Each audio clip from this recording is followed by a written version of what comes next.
हरिओम. आज आपण मनाच्या 61 आणि 62 या श्लोकांवर बोलणार आहोत.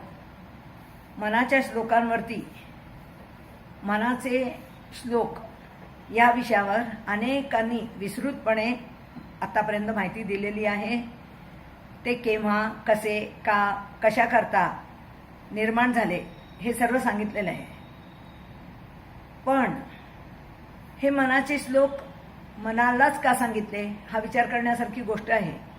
कारण आपण संस्कार करतो लहान मुलांवरती, तर ते आपण त्यांच्या शरीरावर करत नाही तर त्यांच्या मनावर करतो.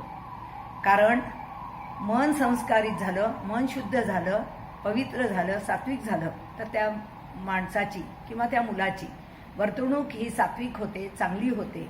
आणि आपली वर्तणूक चांगली होण्यासाठी म्हणून आपण मनाचे श्लोकांचा अभ्यास करत आहोत आणि मनावरती संस्कार करत आहोत.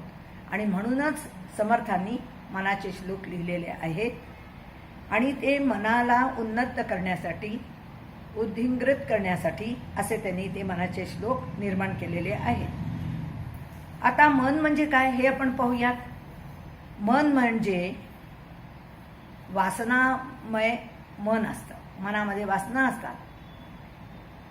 पण मनाला शंकराचार्य काय म्हणतात, मन म्हणजे काय ते डेफिनेशन देतात की संकल्प विकल्पात्मक मनहा असं ते सांगतात. म्हणजे मन कसं आहे तर ते संकल्प आणि विकल्प करणारं असं आहे. पण संकल्प करतं म्हणजे काय करतं, म्हणजे चांगले विचार करतं. मला हे काम करायचं आहे, मला हे कार्य करायचं आहे. पण ज्या क्षणी एखादा मनामध्ये विचार येतो की मी हे चांगलं काम करेन, त्याच्या दुसऱ्या क्षणी विचार येतो नको नको हे करावं किंवा न करावं, मी करू का नको करू. त्यावेळेला आपल्याला बुद्धी निर्णय देते की ते काम जर चांगलं असेल तर निश्चयात्मक बुद्धी म्हणतात. आणि ती बुद्धी म्हणते की तुम्ही हे काम करा आणि मग आपण ते कार्य करतो. पण तत्पूर्वी संकल्पानंतर विकल्प येतो. विकल्प म्हणजेच हे करू का नको, नाही करायचं, म्हणजे दान करायचं आहे. पण म्हणून असं म्हणतात की उजव्या हाताने केलेलं दान डाव्या हाताला कळू नये. कारण एका क्षणामध्ये आपलं मन पालटू शकतं. आत्ता आपण ठरवलेलं असतं की आता आपण इतकं दान करायचं, दुसऱ्या क्षणी आपण विसरून जातो. आणि म्हणून ते आपल्याला सांगतात. पुढे हे मन काय आहे तर हे मन ज्या वेळेला संस्कारित झालेलं असतं, म्हणजे कसं संस्कारित झालेलं असतं, अनेक जन्मांचे संस्कार त्या मनावर झालेले असतात. आणि असे मन प्राणासहित, सूक्ष्म देहासहित ज्या वेळेला या शरीरातून बाहेर पडतं आणि मग परत नवीन देह धारण करतो, त्यावेळेला तो या जन्मातले, मागच्या जन्मातले, अनेक जन्मातले संस्कार घेऊन तो नवीन जन्मतो. तर म्हणून आपण म्हणतो की ह्याचा स्वभाव जन्मापासून असाच आहे, स्वभावाला औषध नाही. पण आमचे समर्थ छान सांगतात. ते म्हणतात की उत्तम लक्षणे घ्यावी, मूर्ख लक्षणे त्यागावी. जर आपण उत्तम लक्षणं घेऊ शकतो, समर्थ म्हणतात की तुम्ही गोऱ्याचं काळं नाही होणार किंवा काळ्याचं गोरं नाही करू शकणार कोणाला. कोणी उंच आहे तर त्याला ठेंगू नाही करणार, ठेंगूला उंच नाही करू शकणार. पण गुण मात्र आपले बदलू शकतो. आणि म्हणून त्यांनी गुणांना बदलण्यासाठी ह्या सगळे 205 मनाचे श्लोक आपल्याला सांगितलेले आहेत. तर आता आपण या मनाच्या श्लोकांचा 61व्या श्लोकाचा आता आपण विचार करूयात. आपण 61व्या श्लोकाचा विचार करताना मागच्या श्लोकामध्ये त्यांनी म्हटलेलं बघूयात. ते म्हणतात की मन राम कल्पतरू.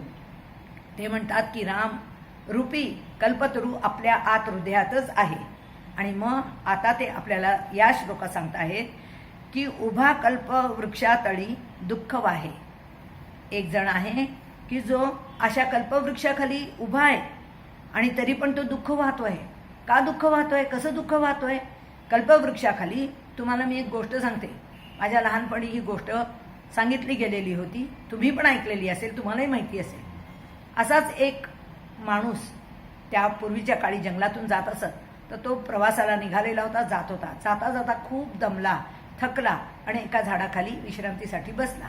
विश्रांतीसाठी बसल्यानंतर त्याच्या मनात विचार आला की मला आता थंडगार पाणी मिळालं तर किती छान होईल. आणि ते बायचान्स झाड होतं, ते कल्पवृक्षाचं होतं.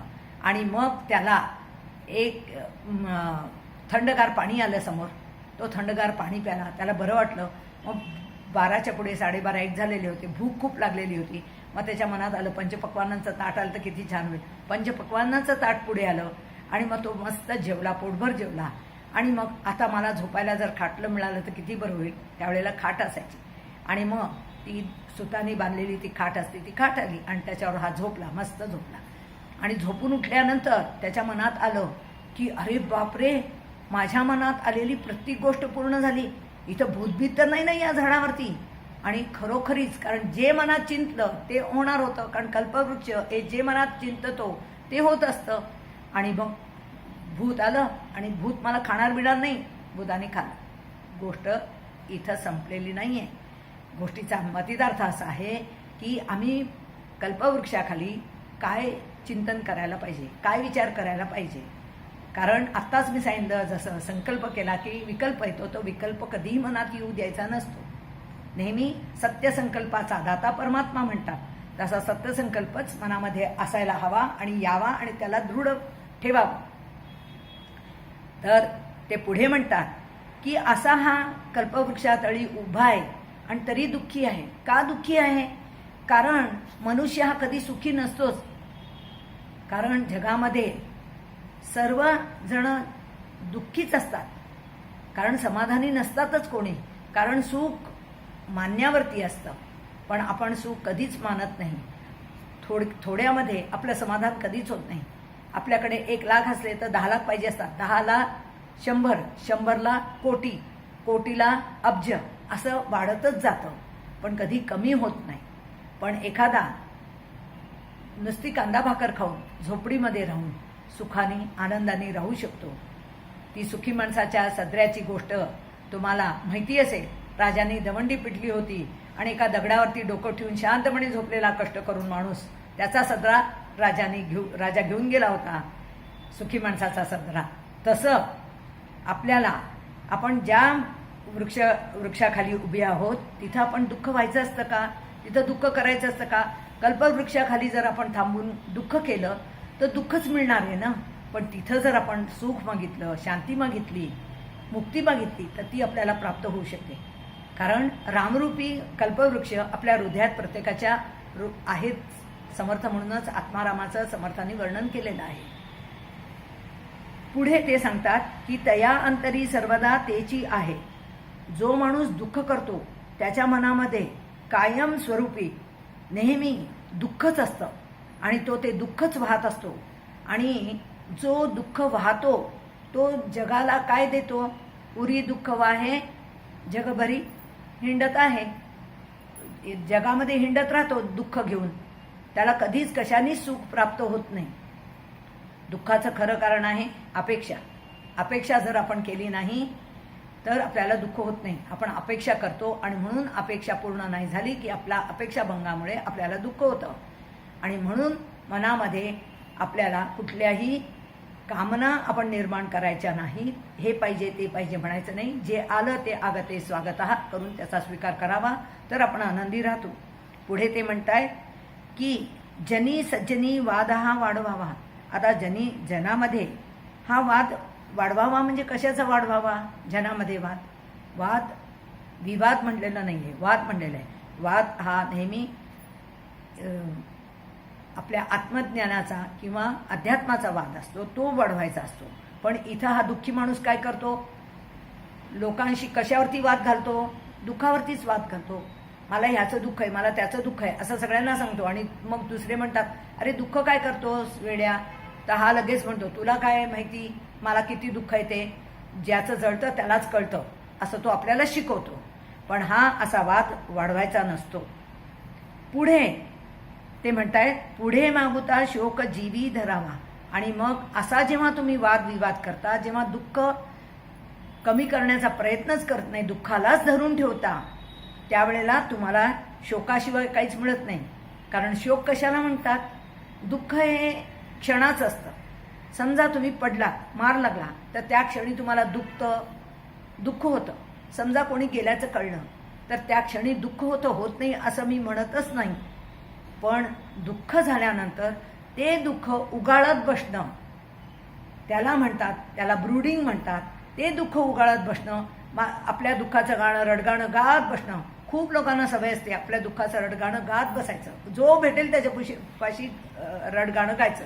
मग एक दिवस लोक कंटाळतात आणि म्हणतात की काय रोज मरे, त्याला कोण रडे, म्हणून कोणी त्याच्याकडे लक्ष देत नाही, कोणी त्याला सल्ला देत नाही, दुःखातून बाहेर येण्याचं सांगत नाही. आणि मग तो काय करतो, पुढे तो फक्त शोकच करत बसतो, त्या दुःखाचं रडगाणंच गात बसतो. आता समर्थ म्हणतात, म्हणून तुम्ही अशा वृक्षाखाली बसल्यानंतर, कल्पवृक्षाखाली बसल्यानंतर दुःख वाहू नका. तर तिथं सुखाची म्हणजे काय म्हणता तुम्ही, अपेक्षा करा किंवा सुख मला मिळेल किंवा मी सुखी राहीन, मी सुखी आहे असा विचार करा, असं ते सांगतात. आणि सुख कशामध्ये आहे ते ज्यावेळेला सांगतात की तुम्ही दुःख करू नका, मग सुखी राहा म्हणजे आनंदी राहा. मग आनंदी कशात असतो आपण माणूस, तर ते पुढच्या श्लोकामध्ये आपल्याला सांगतायत. 62व्या श्लोकामध्ये, निदध्यास तो सर्व तुटून गेला.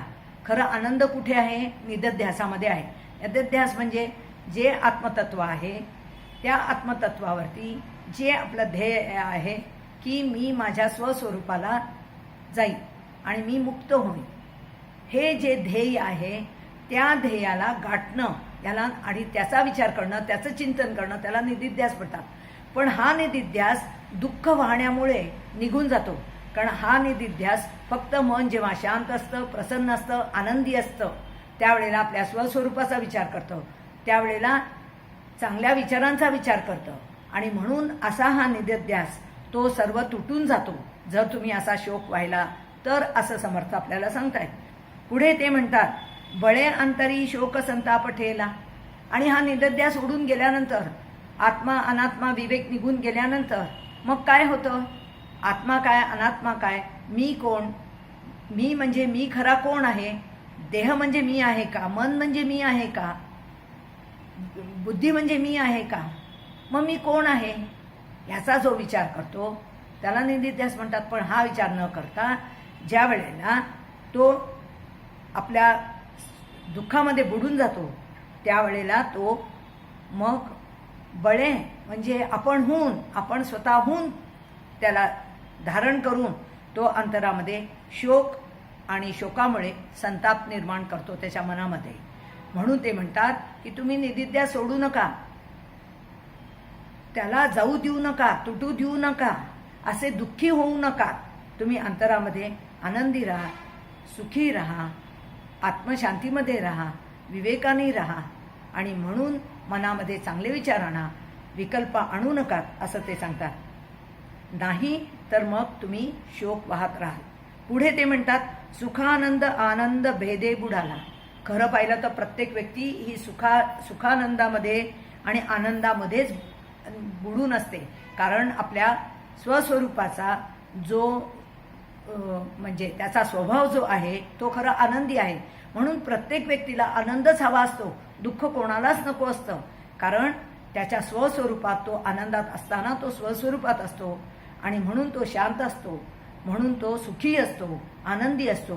पण स्वस्वरूप सोडून म्हणजे अंतर्मुख मनाला ज्या वेळेला बहिर्मुख केलं जातं, ज्या वेळेला जगतामध्ये ते मन हिंडतं, बाहेर जातं, विषयांवरती जातं, त्यावेळेला त्या वस्तूंमधून आपण फक्त दुःखच घेतो, आनंद आपल्याला प्राप्त होतच नाही. आणि म्हणून ते म्हणतात की खरं तुमचा स्वभाव सुखाचा आहे, आनंदाचा आहे, तर तिथं भेद करू नका. भेद करू नका म्हणजे काय, भेद कुठे होतो, जेव्हा मी आणि माझं येतं तेव्हा भेद येतो, जेव्हा द्वैत येतं तेव्हा भेद येतो. म्हणून द्वैतामध्ये भय आहे असं श्रुती सांगते.